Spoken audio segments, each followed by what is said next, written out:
Hey Rod, we are now underneath your 67 Impala, and I wanted to show you the floors, the frame, everything so you know what you are looking at. So it's a little kind of dark in here this evening, so I have a light down here that is shining up into here so we can get a good look at everything. So the floors, pans, and everything on this car, solid. I mean, it is in really good shape. So there was grease and stuff from, engine oil and stuff, everything blowing back over the years and stuff. And so it's been scraped down, it's been power sprayed, and everything looks fantastic, except for your trunk pans, which I'll show you here in just a second. So what you're going to see is some stuff like, see that right there? That is not rust, okay? That is undercoating. The factory, this thing had some undercoating on it. There's some right here, undercoating. So what could you do with this? Me and Don talked about it, and he said that if you really wanted to pull this thing off the frame and do a frame off, we could do it. We hired an extra guy, and if you wanted to pay the money to have that done. I am not somebody that says, oh yeah, we need to do that, so we can make money off you and stuff. That's just not the way I play, and that's not the way Don plays or the way this shop does business. I think it'd be foolish to do that, in fact, because this car is in such really good shape. However, what I would do with it is, since we've got it all cleaned and stuff, let's come back in here and spray new undercoat, actually a bed liner underneath this. Put it black, it'll be bed line, it'll be, you got to think about it. This thing has lasted 50 some years and it's in this condition, and you put that bed liner on it and it's going to even last longer. Like I said, I won't be around in 50 years. Just letting you know that. So now up in here in your wheel well, you can see all that. That is just from the undercoating goes up there and the power sprayer just hitting it and knocking it off in some spots. But I would just definitely coat this whole thing, your frame, just protect it. Nobody's ever going to see underneath the car. We're not going to obviously like, oh, well, there's a hole there, let's just cover it up with, bed liner or anything like that. Just no. Everything's clean, metal. Like I said, this is perfect. There's no holes anywhere in these floor pans or anything. This car was in really good shape, okay? So now I told you the trunk pans need to be replaced, and as you can see right there, that's just rotted out, all that rotted out. So we're in here and over here on this side, rotted out. So we're going to replace the full pans back here. But then, like I said, if I was you, I would just undercoat everything with the bed liner and frame, floor pans, everything, and make it look really nice, black, protected from the elements, and you're golden.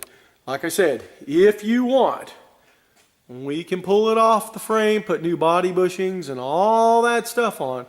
The engine's out and everything like that, but there's just no reason to do that in my book. But it's your money, and you get to call the shots on how you want your car. I just think it's wasteful money being spent. As you can see, the engine is out of your car, and we await the big block. But actually what we're going to be doing is all this frame and everything is all going to get painted the factory flat black, the firewall, everything. We'll put a new heater core in right there, new blower motor, fan, everything in right there. Everything will be black, and then we'll start putting it all. You can get your new brakes and your new sway bars and all that good stuff. So basically, I'm going to come over here to Warren. So basically, we've had an engine in and out of this one, so it's kind of a little scratched up down there on the frame, but from pulling the engine out. But this is what your firewall and everything will look like. Now, this was a non-AC car, so the heater core is different than on yours, but there's going to be your A-arms and your springs and all that good stuff. That will all be going on your car. And so this will give you an idea. Now this car's dirty sitting here, so if it doesn't show up real black, shiny and stuff, it's well, it's kind of a semi-gloss black. It's just because it's dirty, dusty and stuff. But anyway, that's what your front end will basically look like.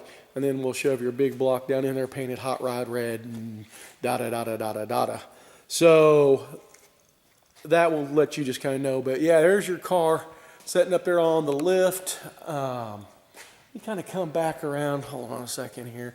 So many cars, so little time.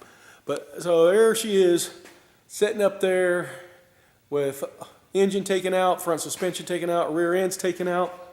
Speaking of rear end, your rear end should be sitting right over here somewhere. Yeah, right over there on that pallet. There's your rear end. Very nice looking rear end. Obviously, we got to get some new shoes and brake drums and stuff like that for it. And then your drive shaft, well, we're going to get it all clean, new U-joints. That'll all get installed, new tank, all that wonderful stuff. And like I said, this thing will be clicking along relatively pretty good because this car was in really good shape. Now, I didn't realize, but I guess Don said, maybe it's not this side. I can't. Oh, yeah. There's like this thing he's going to put in. I don't know if you can see this line going across here, but he's going to put in a newer, lower section. So that's how come these holes were from the Caprice were never welded up, because he knew he was going to have to replace this. Just trapped moisture there over the years. But everything else, I mean, God, look at these dog legs. I mean, that's just, we just don't get cars that come in there with the dog legs looking like that. So it's nice to see stuff like that. Makes things go by a lot faster. So anyway, that's what your underside looks like. I'm hoping to get this video up as soon as I can so you can look at it and then you can tell me what you want to do. But your fuel lines, everything looks great. I mean, they're going to get undercoated and everything, though, but they're great. Don't think, oh, I got to run all new fuel lines and brake lines and no, you don't. Now this line right here, yes, we replaced that on all of them because it was just an old rubber line. But those metal lines are really good shape. I mean, this car is in really good shape. And the only reason that trunk rotted out was because of the factory thick rubber floor mat, and it just held that moisture underneath there and it couldn't escape, and that's why it rotted out.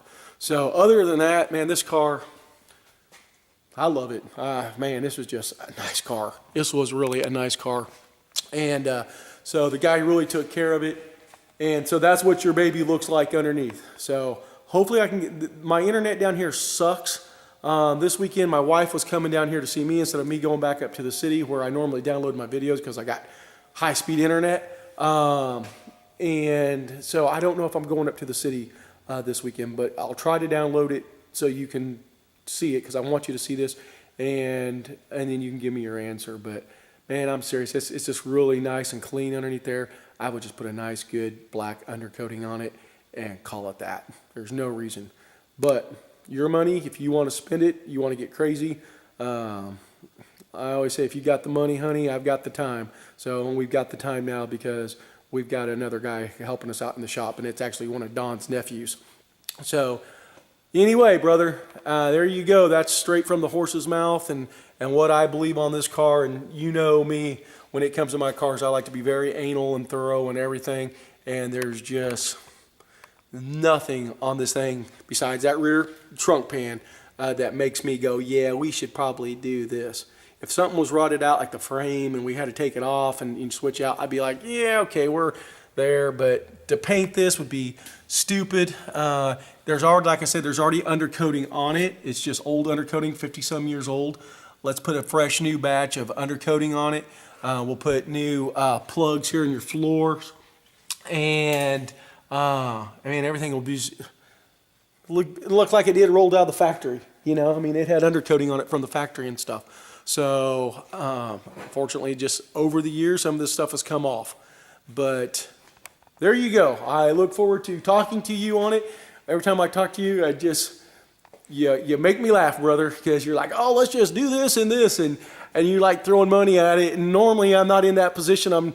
Most people are trying to save money, and I know obviously money is important to everybody, but I know some people just want the best of the best of the best, and I get that, but this car, like I said, you'd just be throwing money away, honestly. And this will be more than a fantastic driver.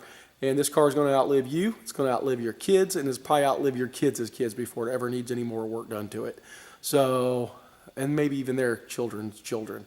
So it's just, these things are built really well. There's a few design flaws that made them leak, but also remember with that, you're not going to be driving this thing in storms. You're not going to be driving it in winter and snow and putting chains on the tire like they had to do back in 1967. So this thing will last forever as long as you just take care of it, you know. And like any car will last a long time if you take care of it. But this one will last a little bit longer because it's more of a toy. I understand that, but it's also it's going to be, if you follow my advice on the big block and stuff like that with your gear ratio, the 455, I mean, you're just going to be able to really enjoy this car. So, and that's what, you know, I know a lot of my customers, they want us to build them and they love them and all, but then they just don't drive them. And I'm a guy that says drive it like you stole it. And if you tear it up, if you wreck it, I know it sucks, but as long as you can limp away from it, you can always rebuild it. And that's how I feel. So that's how I feel about cars. But your choice, brother. And like I said, I am going to try to get this downloaded for you. Okay, I'm going to quit rambling, and I'll just talk to you guys later. Bye.